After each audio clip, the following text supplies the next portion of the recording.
Okay, I'm going to talk a little bit about extramarital relationships with someone that you're not married to, or if you have a commitment to someone and you're going outside of that relationship. So anyway, I want to talk about that a little bit. That comes up a lot with clients that come in, and I have a lot of mixed feelings about it. I first want to say that I'm not judging. I don't judge somebody who's in a relationship outside of their marriage. I don't, or who's playing around or hooking up, whatever you call it. So no judgments here. But I have to say I've been doing this for a long time, and I've pretty much never seen anybody, for lack of a better term, get away with it. What I have found is that when you're seeing somebody outside of your marriage, sorry, I'm allergic today, sorry. When you're seeing somebody outside of your marriage, your relationship, your partner senses it. There's something different. You're carrying yourself differently or something, but they sense it. And they often act on what they sense, meaning that they will wait until you go to the bathroom, into the bathroom, and then they'll grab your cell phone and see who you've been texting. That happens a lot. Sorry. I've noticed that. Or they will, maybe they have your password or something, and they go into your computer, your tablet, your iPad, and they do what I call dumpster diving. They figure it out. And I've had clients who had partners who were pretty tech savvy, and they figured it out pretty quickly, or they had shared each other's passwords. The other one that I found happens a lot, and I don't mean to laugh, but it happens a lot, is that you have synced your iPhone with your iPad, and so email is going both places, or texting. So you're texting somebody at work, and your partner's at home, they happen to notice your iPad, they open it up, they see the text messages. So I'm just saying, if you're sneaking around, again, this is not the voice of scolding, but the chances are you're going to get caught. So I just have to say, if your relationship is at a point where you're wanting to sneak around or see other people, wouldn't it be better to try to mend the relationship? Wouldn't it be better to try to talk and to fix it? Or if you're at that point where you don't want to be monogamous, then is that another conversation to have? Is it time to move on? Is it time to, again, try to fix it? Is it time to think about other options? And that leads me, so I'm saying transparency and talking things out is the best way to go, because it's going to come out anyway. My mom used to say it all comes out in the wash. It all comes out.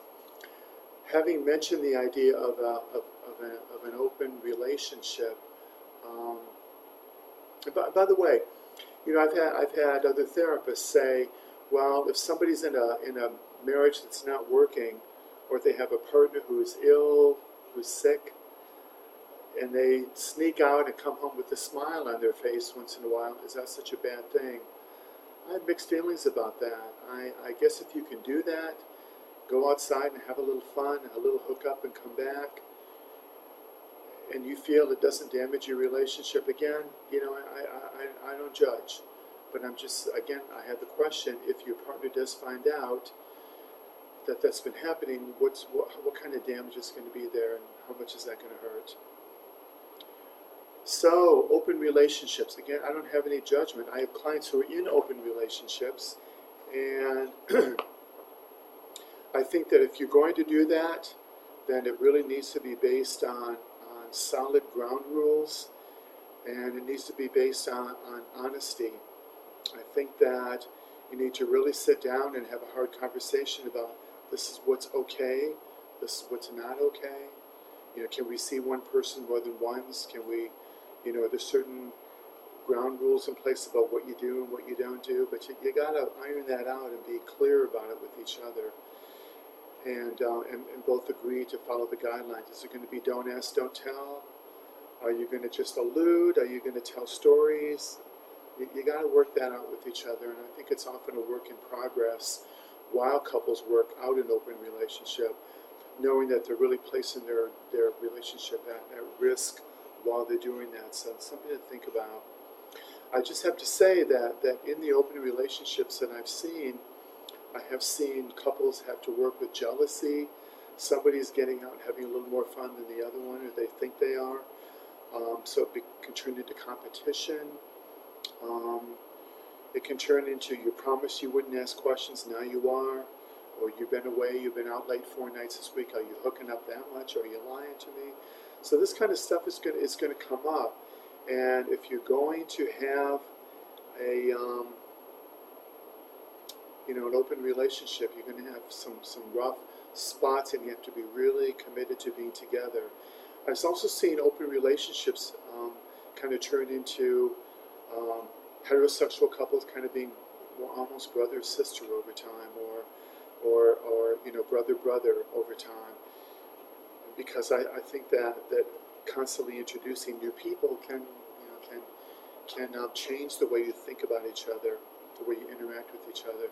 So there's a lot of risks involved. Again, you have to really talk it out and figure it out.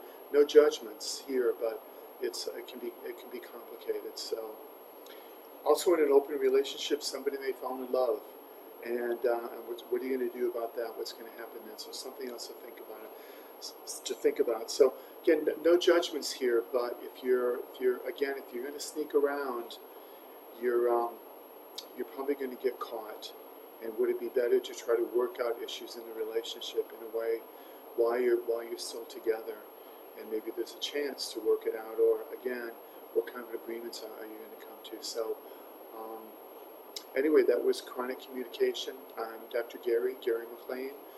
My website, www.justgotdiagnosed.com, has all of my chronic communication articles on it. So if you tuned in, thank you.